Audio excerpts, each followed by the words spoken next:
Hello everyone, welcome to our Truth Be Told YouTube channel with your hosts Rick Howard and Mike Maney. Hello everybody, this is Truth Be Told.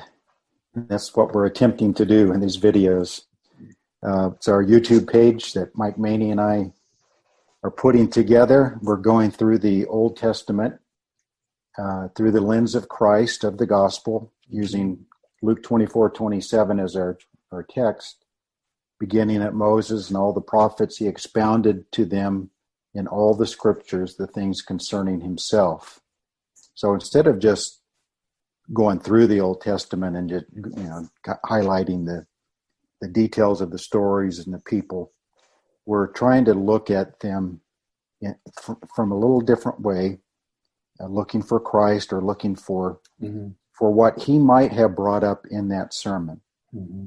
And as we've said all along, by the way, today is session number 15. And we got through with chapter 17 of Genesis last week. We spent a whole session on that chapter because there's so much in it. So we'll be in chapter 18 today. We may try to cover a few chapters. I did not warn Mike about this ahead of time, so beware of his shocked and upset look. That we have been using, I've been doing this in my sermons on Sunday mornings here at Liberty. By the way, my name is Rick Howard, and Mike Maney is my partner here. And so I've been preaching on this on Sunday mornings, and I'm, 8 or 10 sermons ahead of these YouTube sessions. So I'm kind of using those sermon outlines as a general structure for us to use on these sessions. And so I went back to the sermon outlines this morning to see what we might want to bring out from chapters 18 through 23. And I didn't have a sermon outline on it. And I guess for whatever reason, I don't know, why would I skip like chapter 22, the offering of Isaac? So I've already messed up the sermon of Jesus. Not even out of Genesis, and I've already missed some of the most important parts of my sermon. So I have to backtrack in my sermon and say, hey, I forgot something really important. Oh, by the way. I'm not sure what my thinking was, but in my sermon outlines, I went straight from chapter 17, affirming in the details of the covenant, to chapter 24. I guess I was so anxious to talk about the subject of brideship, of bride for Isaac and bride for Christ. And I remember enjoying preaching that sermon, but why I skipped everything in between, I am not sure. So my point in bringing this up is you're going to have to help me wing it today. So we'll each be a wing today.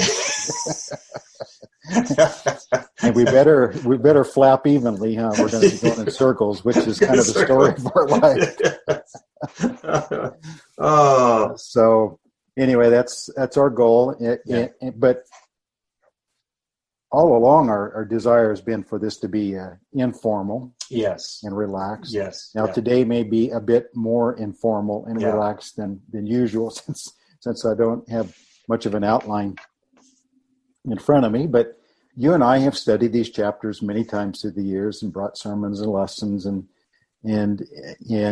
since we're trying to look for Christ and pictures of the gospel in these chapters, it's not as if we have to try to bring out every detail of each chapter on its own, since we're trying to grab hold of the principles of Luke 24:27. So we'll do our best, and our listeners will look at this and say, boy, they sure missed a lot. maybe they should invite me on to show them the parts they missed. Yeah. Well, once we put this up on YouTube, we'll solicit maybe some questions or comments, I suppose. We'd like some feedback. Get some feedback. Yeah. And then this session we could even maybe just introduce some thoughts and maybe just fill it in a little bit maybe next time too. Yeah, maybe so. Yeah. Mm-hmm. And for the benefit of our viewers, today is December the 9th, 2020. Yes. So we're closing out the year of clear vision, 2020. Yes, yes. And the vision of most Americans seems to be more blurry than Yes. ever before. Yes. If we ever needed a year of clear vision, this is it. And Yeah. it's either deception by Satan or delusion by God, or a mix of both. But it sure seems like there's a lot of confusion. I use the expression, though, we had hope for clarity. Instead, we got disparity. But you know what?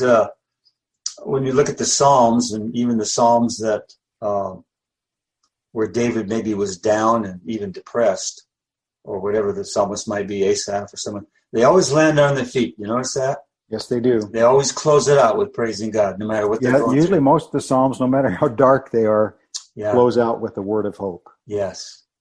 Yeah. So that's how we're to live our life. Yeah. Yeah.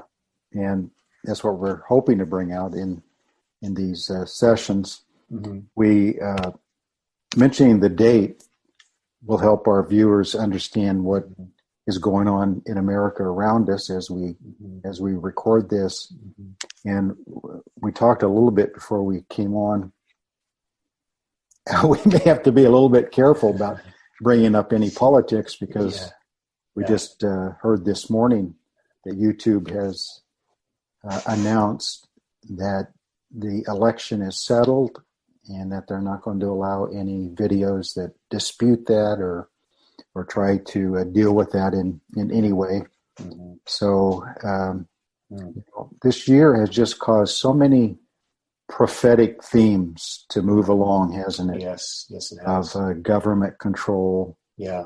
Of I had a video doctor's appointment this morning. They don't want you to show up in person, so I have Kaiser, and so I have a new doctor. So she wanted to meet me and kind of go over my medical history and everything. But she when she found out I was a pastor, she may be a Christian type person, because she really opened up. Oh, when really? She found that out. Oh. And tell me things maybe that she doesn't tell all of her patients, about how strict the government is getting to the medical field about finding out your habits, finding out your hobbies, finding out your diet, everything they can about you, and then trying to control your behavior.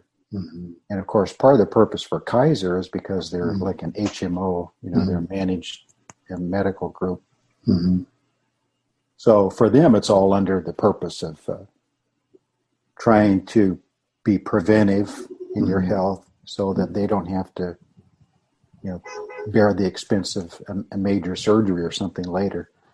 So the more they know about you, and so she was talking about how they're going to be controlling your medicines more closely, your prescriptions. They like, I take an antacid, a prescription antacid. It's not anything really strong. It's just you can buy it over the counter, but they wanted to prescribe it. And she told me, even just something as mild as an antacid, she said, we would like to work toward getting you off of that medicine, and we would like you to do it by putting yourself on a strict low acid diet. I was telling my wife about this later. We were both saying, we understand health, we understand what kind of foods are good for you and all that, but it seemed like it's getting ready to cross a line of if you don't agree to this type of diet to get off this medicine, you may have to pay higher rates. You may have to consider other coverage.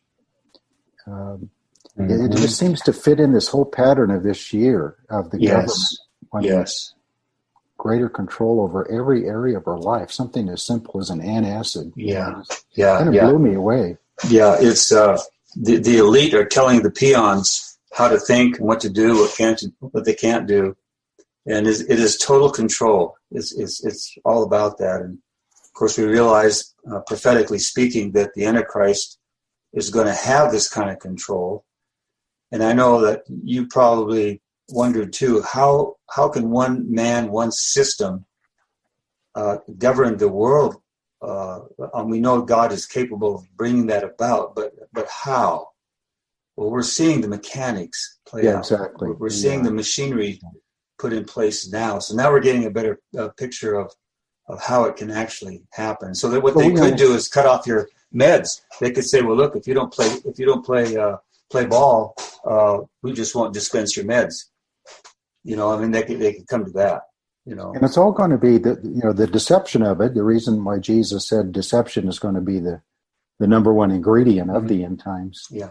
The deception of it is it will appear to be a good thing. Mm-hmm. They're doing it for your health. Yes. They're doing it for the health of the people of your nation. For instance, with all this COVID, we're being told that when the vaccination comes out, you'll be given a card, to carry around with you. Mm-hmm. Mm-hmm. And it's being explained that it's for your benefit so that it will show that you have taken it, and it will also remind you of when you may need to take another dose or something, an updated vaccination. Mm-hmm.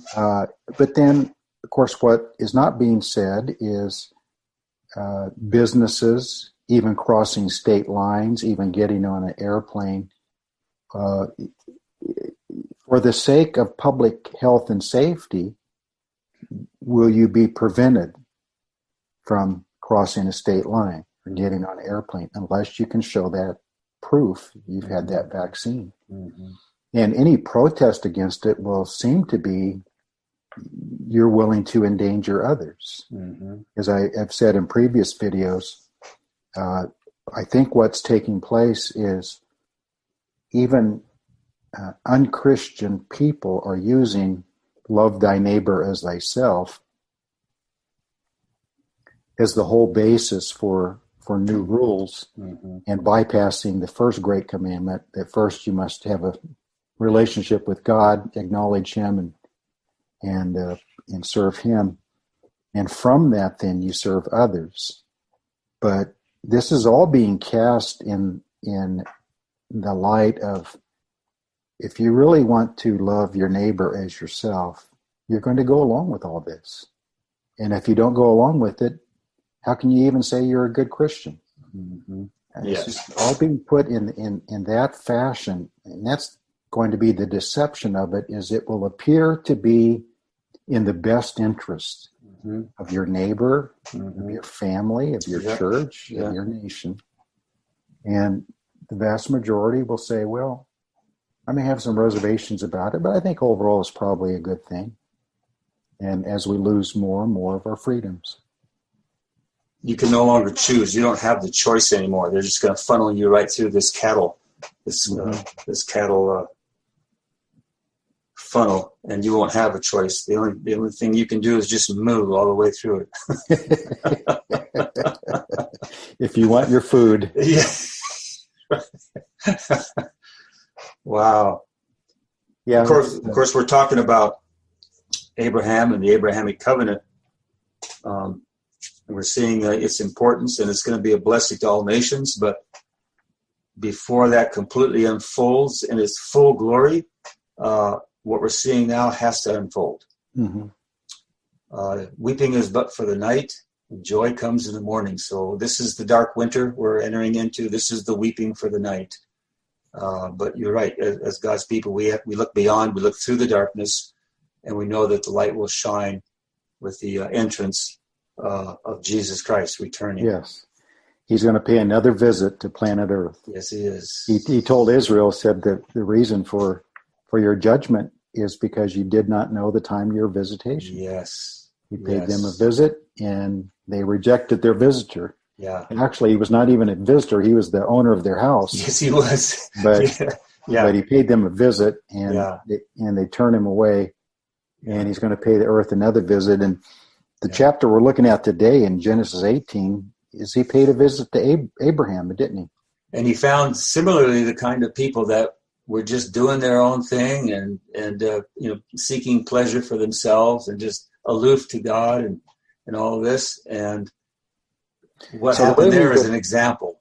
Yeah, so the way we would apply this, chapter 18, when the three angels, it says at the heading of my chapter, but we probably say it's two angels in pre-incarnate Christ, we'll find in this chapter. But the way we connect it to the gospel or to Christ is pretty simple, just like you said, is he's paying the father of the seed of Christ a visit to discuss with him partly about a wicked people living around him. And it really ties in well with Christ when he came the first time, the condition of Israel. And leading up to when he comes back, the condition of the world will be, we're told, very much like Sodom and Gomorrah, very much like the days of Noah. Yes. So this is really, there's more prophetic and future looking about this chapter than a person might first realize. And Abraham, of course, represents the person of Christ, being the father of that bloodline. And I just find it interesting. We're told down in verse 22 that the men turned their faces from thence and went toward Sodom, but Abraham stood yet before the Lord. And then we find in the next chapter that those two that left are called two angels, but the one that stayed with Abraham is called the Lord.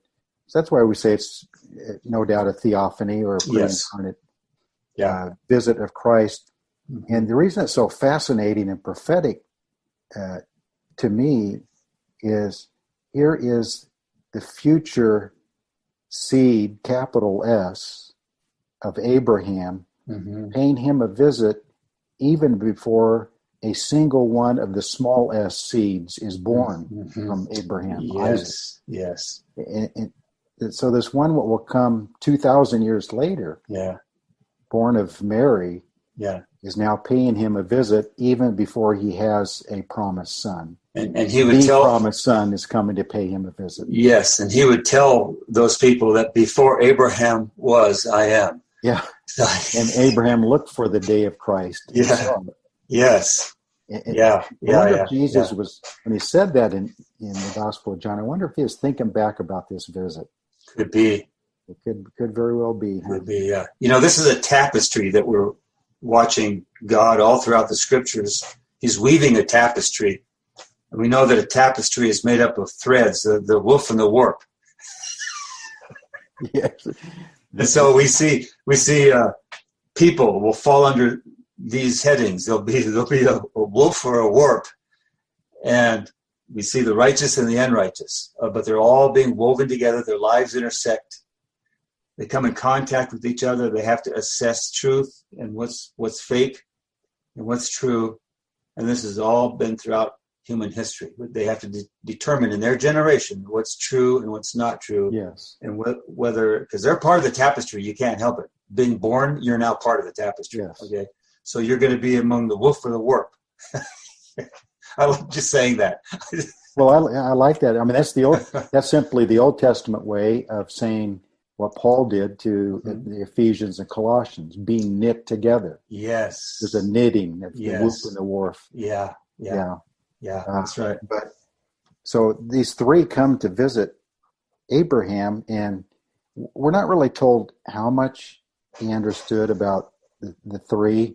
It does seem to say that he kind of knew the one that stayed behind is the Lord, but did he even have a clue that this is the one that all these promises are pointing toward, and he's here standing in front of me as a human being, even before his physical birth, a couple of millennial in front of me.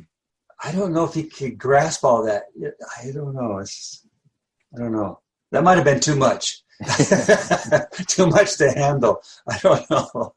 So like in verse 8 of this chapter, instead of just looking at each verse, but he asks Sarah to fix them some food, and of course she does. And then it says in verse 8, he took butter and milk and the calf which he had dressed and set it before them, and he stood by them under the tree, and they did eat. He's hosting a meal for his future seed that is there and eating it. And I'm using my dad's Bible. My study Bible has gotten so broken down that I may refer to it just for some notes occasionally. But and so I had my dad's Bible here on my desk, so I decided to start using it some. And I think it's a open Bible, so it's a study Bible. So it has different notes all the way through. And I like what it says in verse 8. It says, and he stood by them. And then there's a little footnote under that says, like a waiter. Like he's waiting, if they need more food, he'll bring it to them. He's taking care of their needs. He's not even, I guess, sitting down and eating with them. He's their host. And he's hosting almost like not a Lord's Supper or one of the holy meals, but something similar to, he's hosting his, we say his promised seed, but he's hosting his Savior. He's hosting his Creator. He's hosting his Lord. He's hosting one the promises are all pointing toward. Again, we don't know how much he understood about all that, but he was doing all the right things. He was, he had some sense that he was hosting maybe some divine beings or somebody beyond the ordinary. It does appear. I like that. I mean, he's doing the right thing. I mean, you can't go wrong if you're in a servant mindset, and you're humbly serving your. Of course, that was Eastern culture anyway, but to treat these guests who've come a long way with a gracious hospitality, that was part of their culture. But what a beautiful picture of Abraham, the one who would inherit all things here as a servant. Yes. And it also pictures Christ too, doesn't it? He's the head of the bloodline, but he's being a servant like Christ was. Yes. Yeah. And he's being a servant to the one who would one day come and die for him. Yes. Yeah. All that's mixed in this story. You start looking in beneath the surface of this story. For instance, like in verse 9, they said unto him, where is Sarah thy wife? And he said, behold, in the tent. And he said, so the three ask where she is, but then it appears it's Christ now speaking. And he said, I will certainly return unto thee according to the time of life, and lo, Sarah thy wife shall have a son. So here is the promised son telling them about their promised son.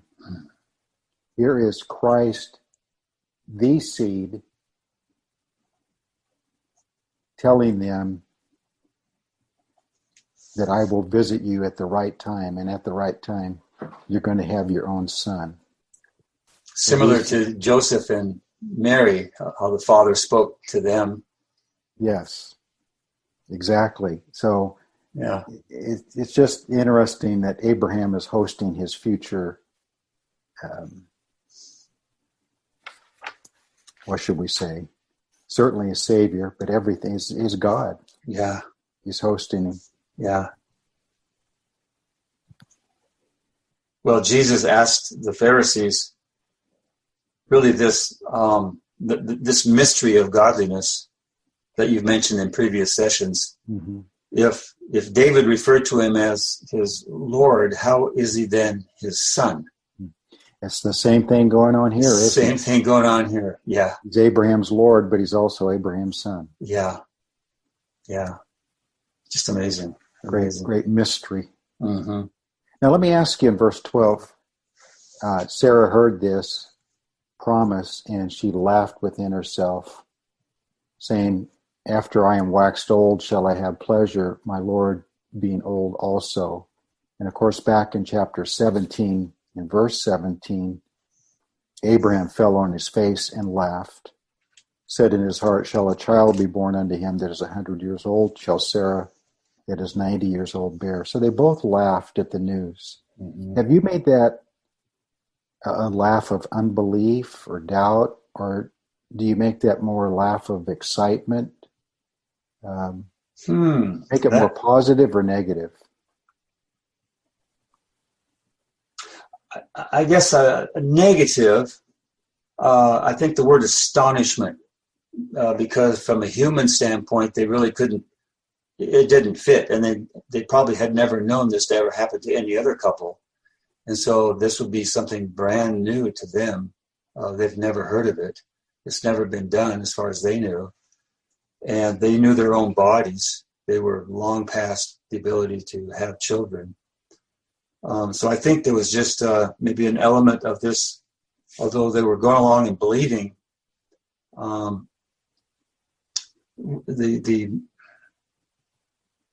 The mechanics of it were hard to wrap their heads around. You know, you can believe something in general by faith, but when you start to dissect the components of that and what it would all call for, and then if you're looking at each strand in the tapestry, it doesn't appear to be a tapestry as much as just a piece of thread. Right. You know what I'm saying? And where does this fit in? Okay. And so I think it's more of a really, how can this happen? I don't understand. I don't think it's total disbelief like, that's it, I'm out of here, I'm checking out. I don't think it's that. Just that I don't understand. I'm nervous laughter, maybe excitement as to the I like possibility. the word astonishment. I think astonishment kind of captures it. Yeah. Yeah. It captures all the different emotions. Yeah. And so this one who spoke this promise to them in verse 10, when he said, I will certainly return unto thee, is called in verse 13, and the Lord, all capitals, of course, the personal name of God, the tetragrammaton, the four letters, the Yahweh, Jehovah. I've heard so many different ways to pronounce that. And you go on the internet and you start searching how to pronounce the name of the tetragrammaton, and everyone ends up debating how they're right and everyone else is wrong. Yeah, yeah. Which vowels do you use? Yeah, I just say Yahweh. Syllables? I just say Yahweh. Yeah, Yahweh I think is a good one to use. Yeah. But anyway, I think it's worth noting there in verse 13 that is God's personal name, is the one in human form speaking to them.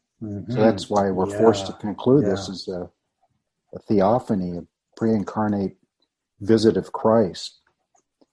So it's not just a Lord or an angel or some Elohim power or something like that. This is God himself. Show us the Father, Philip said. If you see me, you've seen the Father. Yes. Yeah. Yeah. Right, and that's who Abraham's looking at right back here. Yeah. Sarah.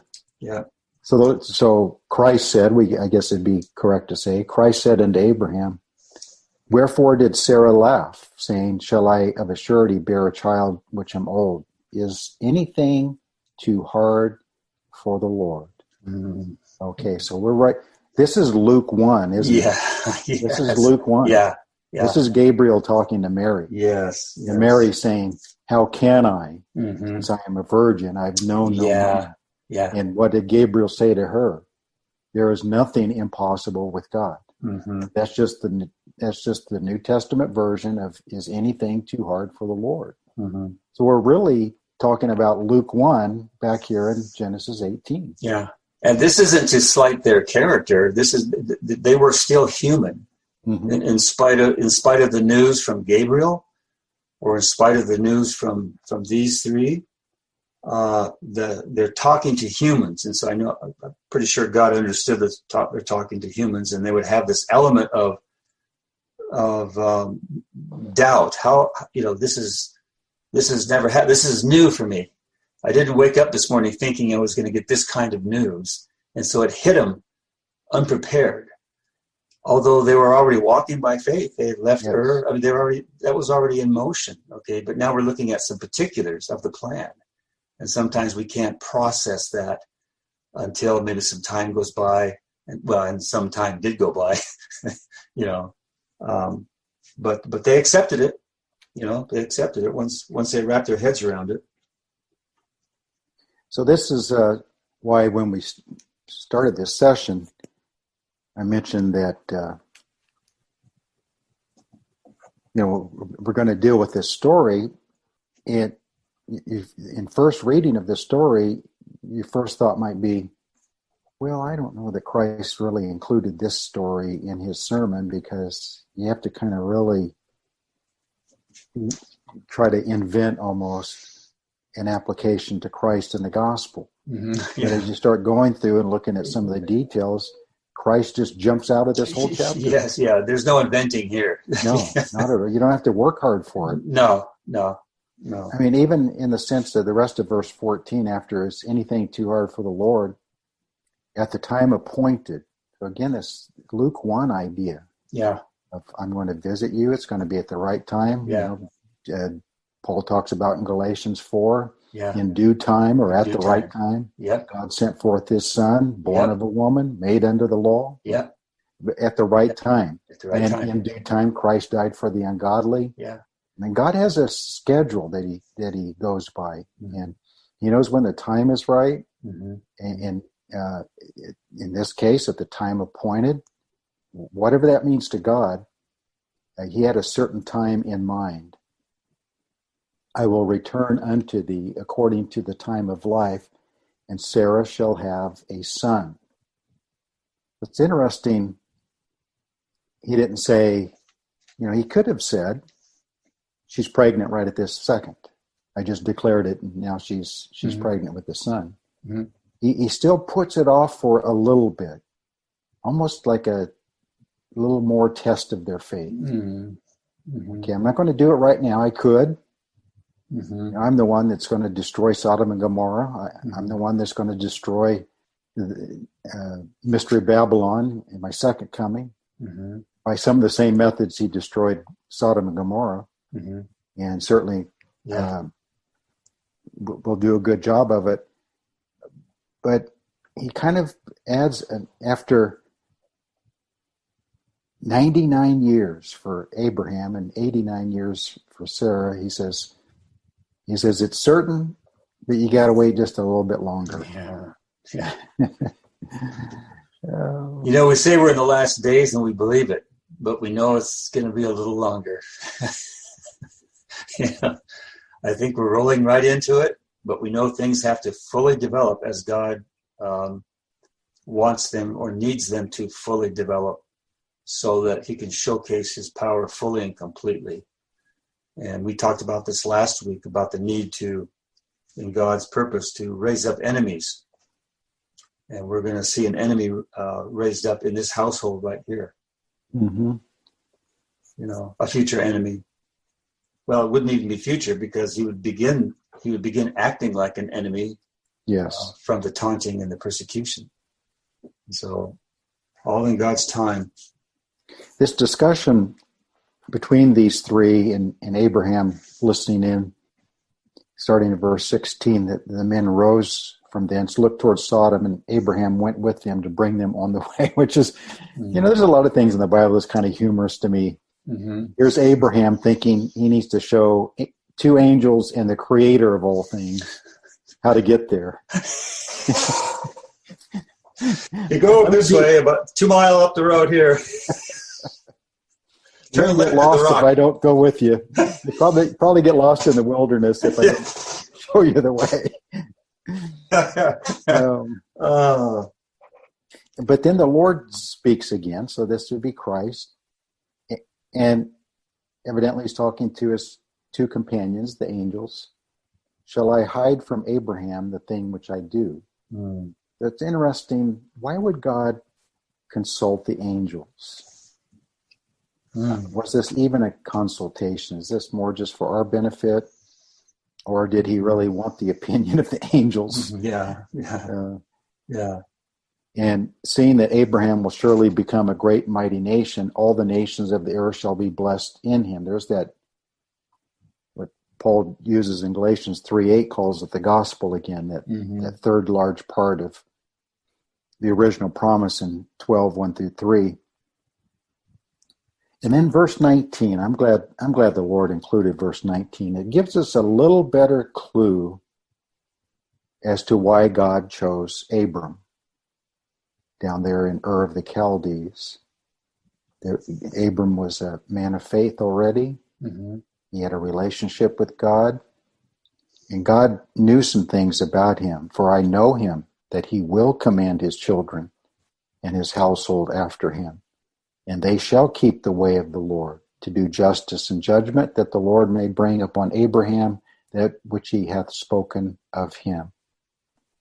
So there's kind of the underlying or the basis that Abraham already had when God called him. Now, all of that developed. His faith grew stronger. His relationship with the Lord grew closer. Mm-hmm. But he had a good part of that already when God called him. Mm-hmm. I find I never looked at it, verse 18. I never really, I guess, maybe give that any thought. Verse 17, shall I hide from Abraham the thing which I do? Of course, person having not read the whole story, they're wondering, well, what is it going to do? So it seems like he's actually highlighting what's coming. Mm-hmm. He's pointing it out. It is of such magnitude. He's asking himself, shall I let Abraham in on what's about to happen, or do I withhold it?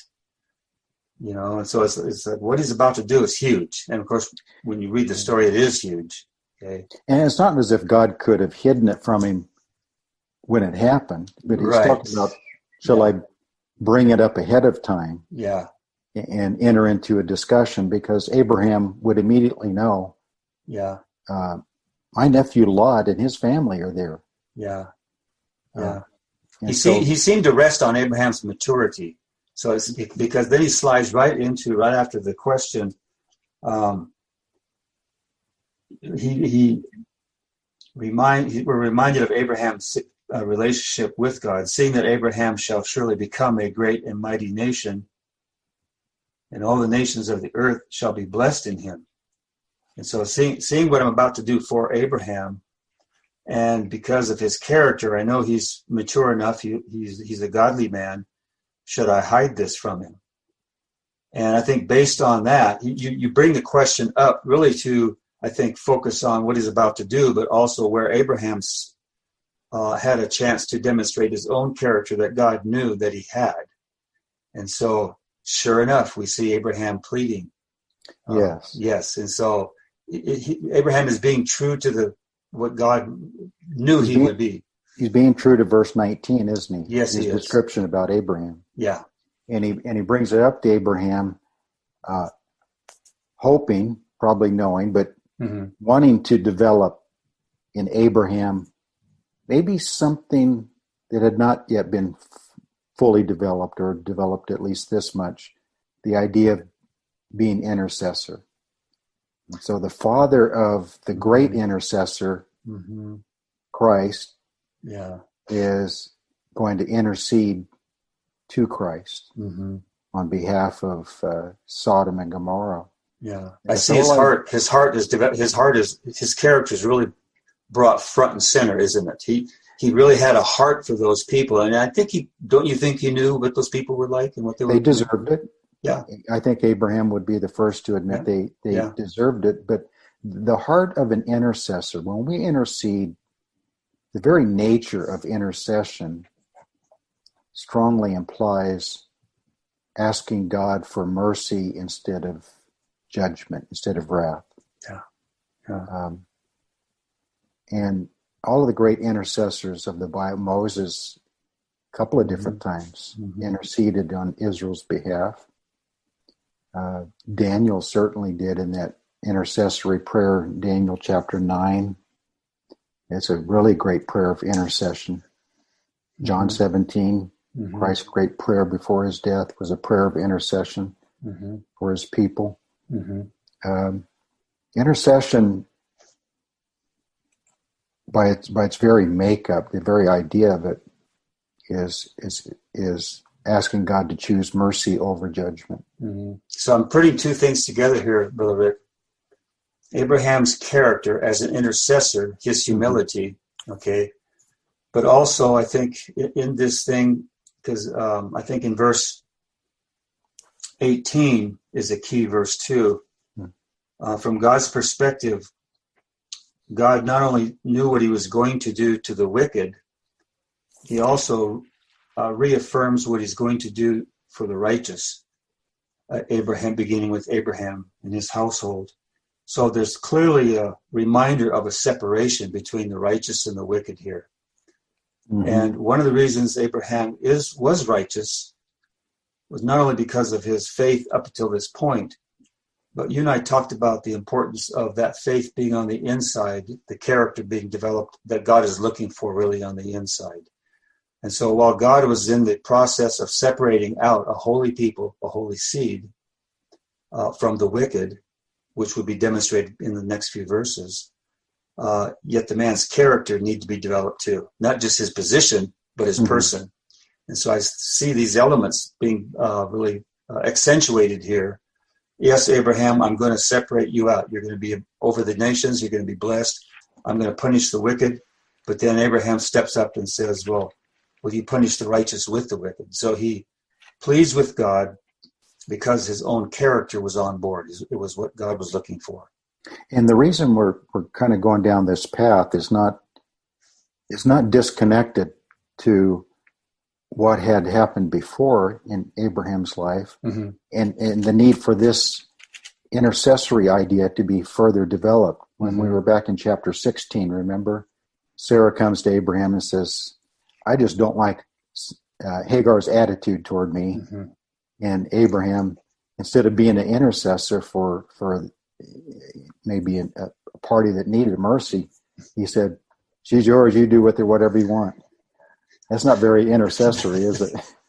No. But now he's being developed more deeply, spiritually. His character is being shaped. Yeah. So even at almost 100 years old, he still needed some improvements.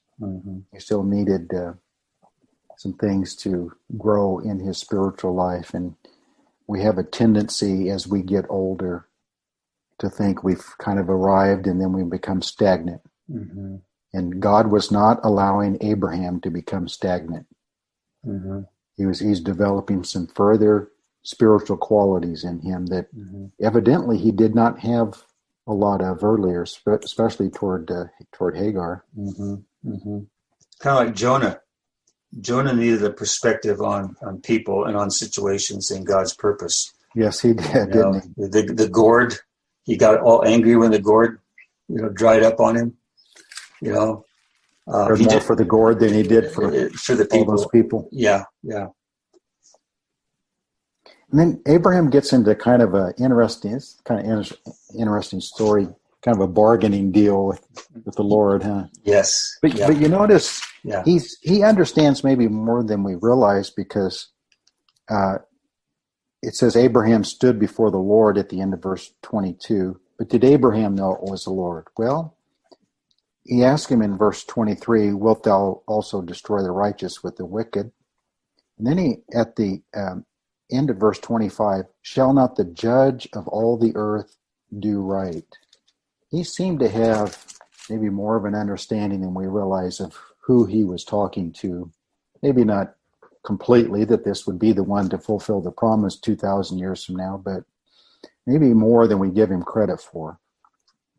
Maybe he stood back under that tree looking at his guests, trying to go, something different about one of you.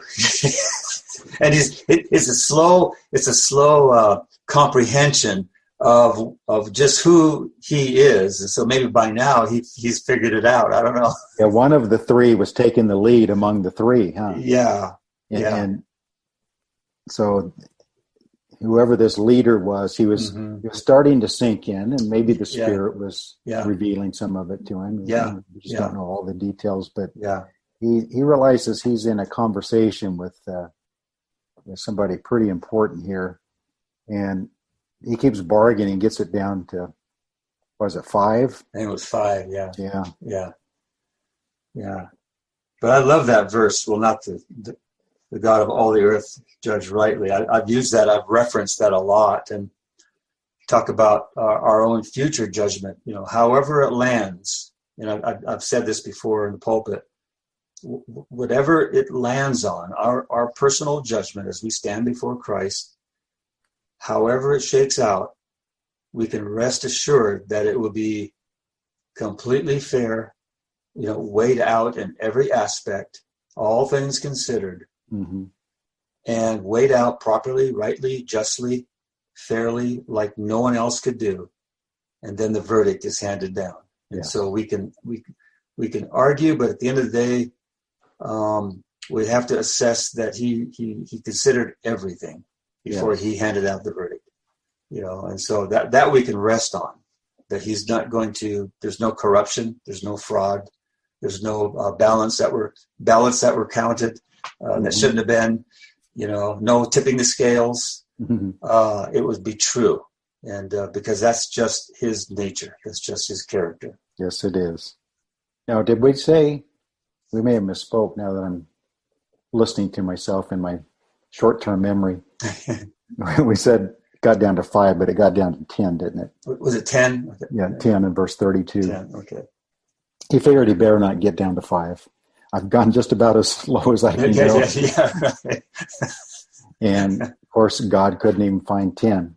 Yeah, right. That's pretty sad in those cities, with Sodom and Gomorrah and the surrounding cities. Well, when you add up, there's Lot and his wife and 2 daughters, so there's 4. Mm-hmm. And that was it. And that was it. That was it. I don't know how much you want to get into chapter 19. I was actually hoping to get through chapter 23. We had some unexpected treasures in that treasure chest we found. Yes. Chapter 18. It may have even missed a few, but chapter 18 is actually pretty rich. Mm-hmm. Yeah. Try to find Christ in it. Yeah. In chapter 19, there's a lot to say in chapter 19, but going with our theme, I don't know how much we want to bring out other than it's really a good picture of the wrath of God against the wickedness of man, which is all about the second coming of Christ, isn't it? And it's all about the first coming, because he put all of his wrath upon his son on the cross. Yeah. Of the wickedness of the world. So I don't know that we should just skip over it, but it does deal with major themes that are involved in the first and second coming of Christ. We also see God's willingness.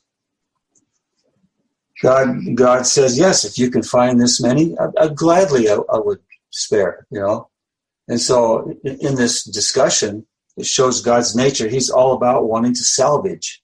I mean, he'd already salvaged Abram and his wife and made them a promise of giving them a family. So it shows really God's attempt, leaning over backwards to be as fair with mankind as he possibly could be. If there had been that many righteous in the city, God would have said, sure. But he just couldn't find any, and that's the point. Abram, I'm having to start with you, Abram. I'm having to basically reset. I can't go carte blanche with humanity, as you can see by just these 2 cities. The cities are corrupted through and through. And so I have to pare this down. I have to whittle it down to one family and begin to rebuild a relationship through that one family.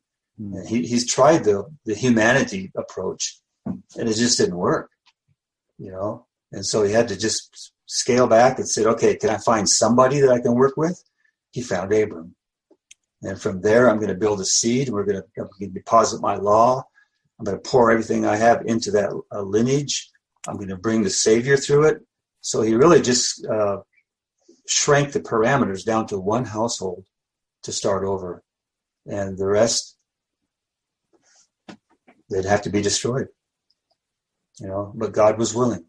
He was willing, to Maybe spare. we could, now that I'm thinking a little bit more about chapter 19, instead of just general statements about God's wrath against wickedness and how it ties in with both comings of Christ, maybe we could give ourselves a little assignment and zero in on Lot. You often bring up, and you have charts and all sorts of studies on what you call the three destiny approach.